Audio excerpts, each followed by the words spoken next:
হরে কৃষ্ণ।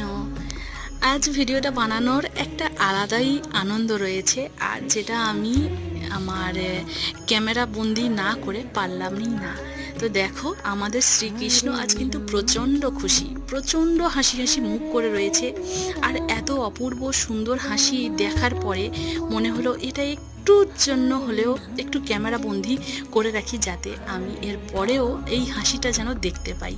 তো হাসির কারণ হচ্ছে, গৌড়ীয় মঠ থেকে, শ্রীধাম নবদ্বীপ থেকে ওনার কিছু ভক্তরা আসেন, ওনাকে ইনভাইট করে যান। স্পেশালি রাধাকৃষ্ণ, গোপাল রাই সবাইকে ইনভাইট করে যান।